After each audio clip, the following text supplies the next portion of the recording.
Bonsoir mon pays, merci d'être avec nous pour ce temps d'information. Voici les titres que nous avons choisi de traiter ce soir. Les boulettes d'hydrocarbures proviennent certainement des 4 tonnes échappées du quai à trader d'Ixit Thierry Lataste au commissaire cet après-midi. Pendant ce temps, entre les palétuviers et les plages, on s'active à Ponériouin pour ramasser les galettes, pas toujours avec les équipements appropriés. Vous verrez pourquoi dans ce journal. S'auto-alimenter, c'est devenu une question plus que d'actualité. La conservation et l'utilisation, mais aussi la production de nos semences agroécologiques est un enjeu pour l'association Maleva qui organise une formation à Wailou. Reportage. Où dormir, que manger quand on est sans domicile fixe? C'est la question que se posent les nombreux sans-abri dans la rue de Nouméa. Ce soir, nous allons suivre Nikita, l'une d'entre eux, dans ce feuilleton consacré à Macadam Partage dans ce journal.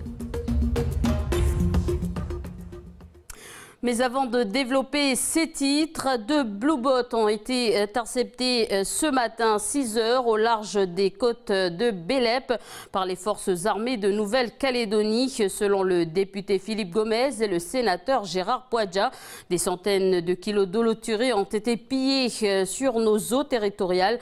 Et depuis mai 2016, pas moins de 70 embarcations illégales ont été identifiées, 55 verbalisées, une quinzaine ont été arraisonnés ou déroutés et près de 30 tonnes d'holothurée ont été saisies dans les zones économiques exclusives de la Nouvelle-Calédonie.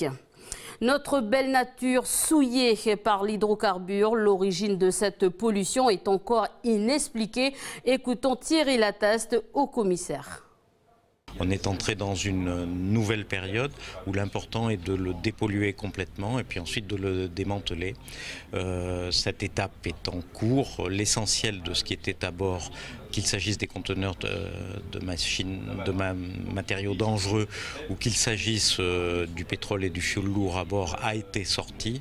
Mais il reste ce qu'on appelle les impompables, quelques tonnes, sans doute moins de 4 tonnes au total sur les 700 tonnes qui étaient initialement à bord. Qui sont sans doute à l'origine des boulettes qui ont été trouvées sur les plages. Nous n'avons pas la certitude parce qu'une expertise est en cours et doit dire si l'origine de cette pollution est bien le quai à trader. Mais quoi qu'il en soit, le dispositif qui prend en charge la crise créée par l'échouement du quai à trader est mis en œuvre sur les plages de Nouvelle-Calédonie. Si les côtes ont été souillées par la pollution, le pire a été évité. Selon Philippe Germain, écoutons le président du gouvernement. C'est que le pire a été évité. Je rappelle que ce bateau avait au départ 700 000 tonnes de fioul lourd, qu'aujourd'hui il n'y en a plus que 2 ou 3 tonnes disséminées dans le bateau. Et d'ailleurs on a sommé, le haut commissaire a sommé l'armateur de faire son maximum pour évacuer ces derniers litres qui restent dans le bateau. Mais on n'a ni blessé ni perte humaine, alors que les Calédoniens, les entreprises calédoniennes et les entreprises étrangères travaillent dans des conditions de mer qui sont difficiles que chacun peut imaginer, et surtout qu'on a évité la marée noire.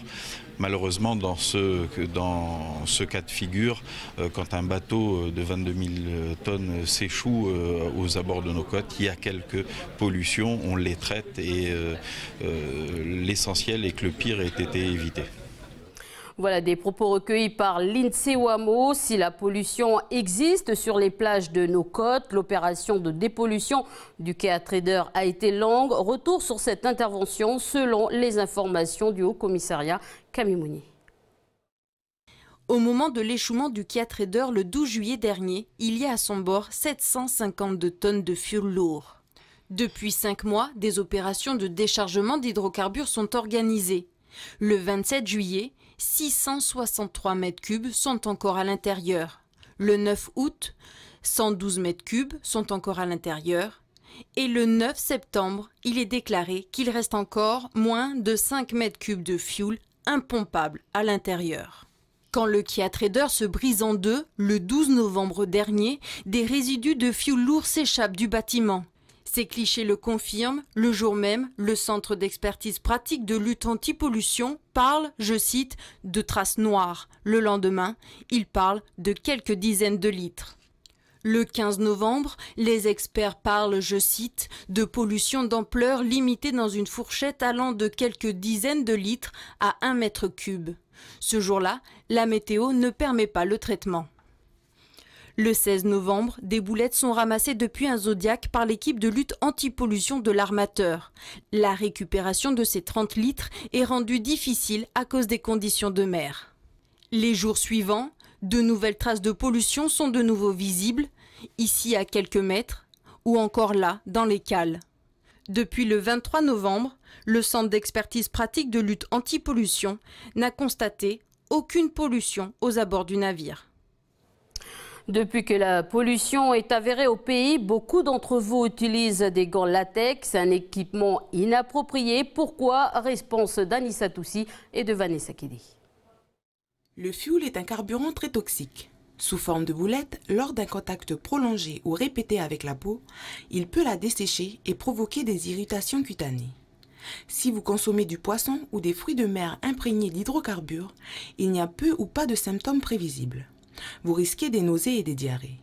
Dans ces deux cas, il faut impérativement consulter un médecin.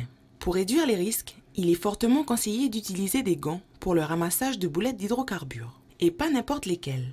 Des gants à base de matériaux spéciaux et d'une bonne épaisseur, notamment des gants en PVA, polymère synthétique à base d'alcool de vinyle. Ils sont très résistants à de nombreux hydrocarbures, mais se dégradent au contact de l'eau. Des gants en nitrile à base de caoutchouc synthétique. Ils ont une bonne résistance chimique. Des gants en matériaux multicouches. Ils ont une excellente résistance à la plupart des produits chimiques. Par contre, les gants en latex naturel sont fortement déconseillés, car ils ne résistent pas aux hydrocarbures. Ces recommandations sont préconisées par l'Institut national de recherche et de sécurité pour la prévention des accidents de travail et des maladies professionnelles. Pour choisir les bons gants, des pictogrammes indiquent leur domaine de protection.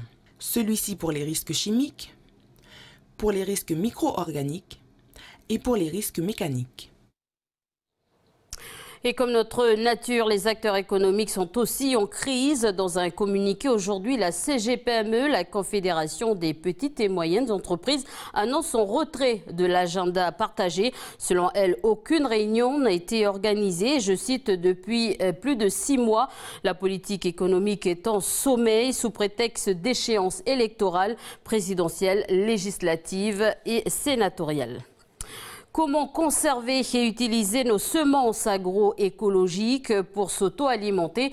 Eh bien, l'association Maleva organise une formation aujourd'hui à Wailou, une initiation destinée à des jardiniers amateurs ou encore des agriculteurs professionnels. L'histoire de la semence, la réglementation, la sélection des plantes porte-graines et bien sûr la mise en culture ont été abordées lors de cette rencontre. Anissa Toussi. On a quelques plants de laitue qui sont pas très gaillards, mais bon, on dit que quand il y a en gros 50 à 60% des fleurs épanouies, on peut faire une première récolte, si on veut optimiser, si on veut récupérer un maximum de graines.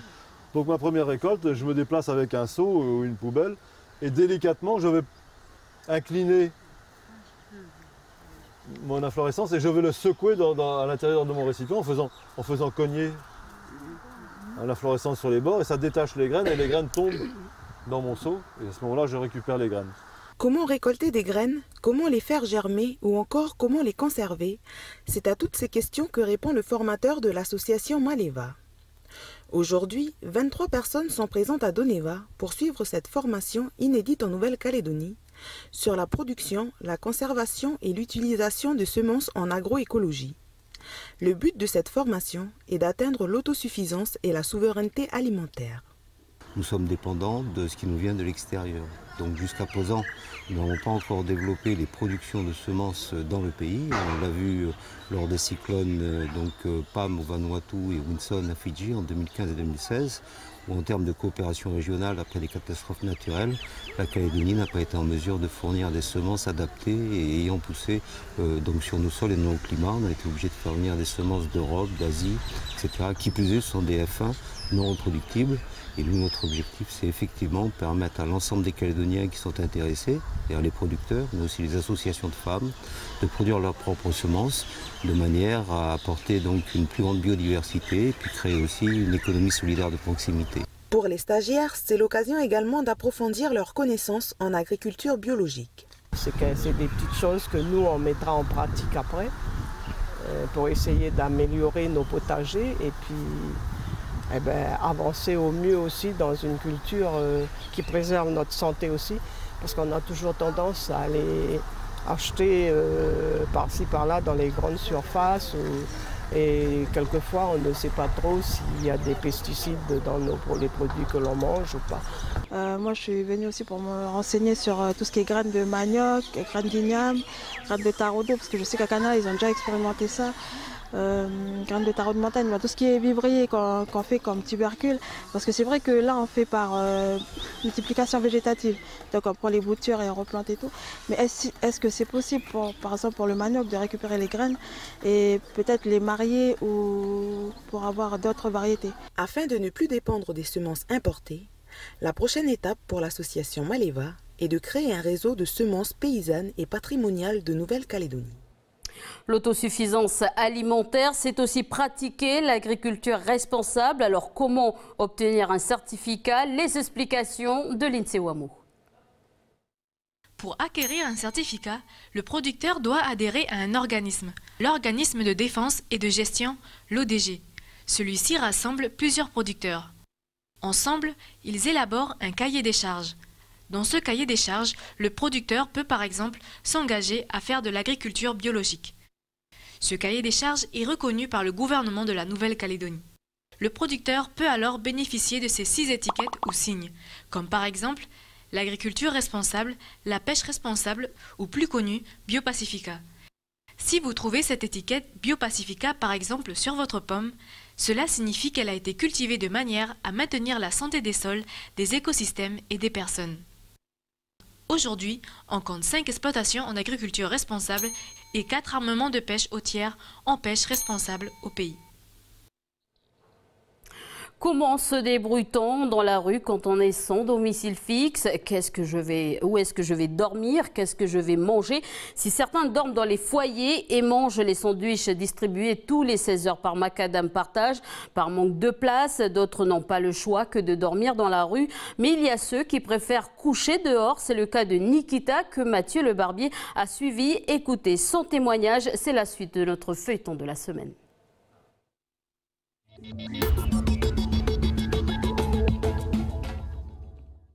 Lorsqu'on arrive à notre hôtel, au bord du quai, là, nous avons cette belle peinture d'ouverture, Nouméa. Et ça, c'est déjà une image du paradis. La vue sur la mer, l'arrivée des paquebots, plein de touristes.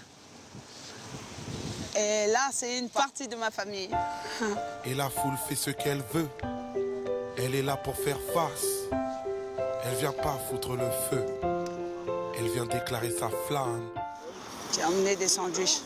Comment une île aussi belle, avec une telle richesse du nickel, puisse basculer aussi vite? Tu as la richesse et tu as la misère. La misère, on la voit à l'extérieur, comment ça à la voir ici, dans ton pays. Et là, tu seras moins aveugle. C'est pas beau ça? Les rayons. Moi, je suis admiratif pour chaque chose de la nature. Je prends le temps de regarder la vie. Et sans doute que les gens ont oublié de regarder la vie. Ils courent après le temps, ils courent après leurs habitudes de travail, maison, dodo, boulot. En fait, quand on a pris le même système qu'en France, un tout petit régime, mais c'est le même système. Bonjour. Alors qu'ici, on dit que l'océan Pacifique, c'est le paradis. Et c'est vrai, c'est le paradis. Quand on revoit tout ce qui nous entoure, de 1000 couleurs, de tous les arbres et tout, on se dit pourquoi on passerait à côté de ça? C'est ça mon univers, mon petit univers de fille de pieds nus. C'est là où je suis le plus heureuse. Nous n'avons pas les planches de Deauville, mais par contre, nous avons les planches de Mokinis. Et c'est ainsi qu'on s'installe. Le soir, on s'isole, tout est éteint, et lorsqu'on dort, on devient des proies faciles. Par contre, lorsqu'on est habillé en homme, personne ne s'approche. parce qu'ils ne savent pas sur quoi ils vont tomber. La rue, contrairement à ce qu'on peut voir la journée, tout est lumière. On ne risque rien à la lumière. Par contre, quand la nuit vient à tomber, pour une femme, c'est assez dangereux. Et il faut toujours naviguer à deux ou à plusieurs. La famille de la rue, elle navigue toujours ensemble. Et il nous arrive aussi d'être maltraités avec violence par les forces de l'ordre. Peut-être parce qu'ils sont débordés ou parce que c'est trop de stress et il faut qu'ils se défoulent. Malheureusement, ils trouvent face d'eux des gens qui sont ivres. Mais ce n'est pas eux les plus dangereux. Quelqu'un qui est ivre, on va dire qu'il fait beaucoup de bruit, mais on arrive à le maîtriser. Par contre, tous ceux qui sont tout autour, qui ne sont pas ivres, qu'ils attendent qu'une chose, que ce soit la nuit, pour voler, pour faire du business de Pakalolo. Ceux-là, ils ne sont pas inquiétés, c'est bizarre. Alors, oups. Le luxe, je le connais. La lumière, l'écran, Internet, tout chaud, un grand lit, des beaux draps. Ça, je connais, une villa, un chalet, tout qui fait qu'une vie normale, quoi. Mais qu'est-ce qu'une vie normale? Une vie normale, on peut la vivre aussi au sein de la rue. La vie de nomade m'a toujours plu. J'ai toujours eu horreur d'être enfermée. C'est pas pour moi. Je l'ai vécu, mais je sais que je regrette pas ma vie, mon passé. Mais ce que je suis réellement ne peut pas être enfermé dans un conteneur. Et la galère, elle est dangereuse parce qu'on a l'alcool, le cava, le cannabis. Et maintenant, lorsque tu pars d'une galère et que tu replonges dans une autre, c'est pas évident de s'en sortir. Lorsqu'on perd sa mère, c'est comme si on coupait les ailes. Et on ne sait pas quoi faire à 15 ans. Mais j'ai un jeune frère de 13 ans. Il faut prendre le relais, tant bien que mal. J'ai essayé d'être le papa, la maman, la sœur. J'ai pas toujours réussi ça, je le reconnais. Mais j'ai fait une descente en enfer. J'ai touché le fond.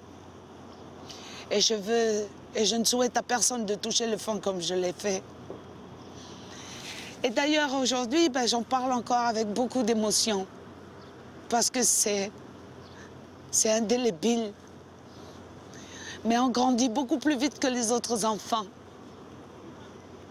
Des responsabilités. À 15 ans, on est ado, on pense à s'amuser, on est dans un cocon, il y a papa, maman. Mais lorsqu'on n'a plus tout ça, il faut combler pour mon frère, être sans repère. Voilà. Et c'est dans la pauvreté qu'il y a plus de solidarité, plus de compréhension, plus de tolérance. Nobody's listening to the sounds of the street, the clamor, the violence, the sirens, the heat. 5 million scared, 3 out of 5 million desperate. 1 million hurt, thousands arrested. Allume ton esprit, sors de leurs griffes, relève ton estime, sors de leurs chiffres. J'enchaîne les coups de gueule, mais on ne libère pas un peuple se libère tout seul. Fire. The city's on fire. Voilà la suite de notre feuilleton de la semaine demain. Je vous rappelle l'information principale, la pollution prend de l'ampleur au pays. Je vous le disais, les boulettes d'hydrocarbures proviennent certainement des 4 tonnes échappées du quai à traders Dixit. Thierry l'atteste au commissaire. Divisé aujourd'hui à Poneriwa en 3 équipes, les employés de l'entreprise Construit Nord, spécialisée dans la construction et l'entretien d'espaces verts, ratissaient ce matin le littoral de la commune sur 20 km. L'équipe a été mandatée par le maire hier lors d'une réunion de crise. Prosper Poigou était parmi eux. Alfred Nambaye et ses collègues sont déjà sur le récif. Ils ont hérité de la zone numéro 2 qui part de l'embouchure de la Poneriwa jusqu'à l'embouchure de la tribu de Mou, soit près de 5 km de plage. Après 30 minutes de recherche, l'un de ses collègues l'interpelle. Ah, je crois qu'il y a un qui a trouvé là. Dans cette zone, les recherches sont rendues compliquées par la physionomie des lieux. C'est dans les coraux, dans les cailloux, dans les paletiviers. On est obligé de bien fouiller. C'est la plus grosse difficulté par rapport à l'équipe Saratiako. C'est que du sable. Les bois morts, c'est dans la même couleur. Ça, c'est dur à trouver. Au fur et à mesure de leur progression, les boulettes s'accumulent dans le récipient. Au niveau du camping de la tribu, les habitants sont intrigués par les tenues et les seaux des travailleurs. C'est mou, les moules, c'est mou. C'est quoi ça? C'est du mazout. Du mazout, on dit. Ah oui, là, c'est du mazout, ça sent du mazout, le bordel. Certains, comme Hervé, manifestent leur mécontentement. Là, on est en colère pour la pollution, là. Surtout pour nous qui font la pêche tous les jours. C'est notre garde-manger, avec la pollution maintenant. Je pense qu'on va éterner pour combien de temps? Les boulettes collectées ont été ramenées au dock de la société Construit Nord. Après leur pesée, Pierre Nimbaï fait le point avec son équipe. Le résultat de leur première journée de collecte sera présenté à l'équipe municipale qui décidera si de nouvelles journées seront nécessaires. Voilà, attention, hein, si vous devez ramasser les boulettes, ne les touchez surtout pas avec les mains. Procurez-vous d'un équipement donc approprié pour ramasser les boulettes d'hydrocarbures. Voilà, ainsi s'achève cette édition. Merci de votre attention. Je vous souhaite une très bonne soirée sur Calédonia.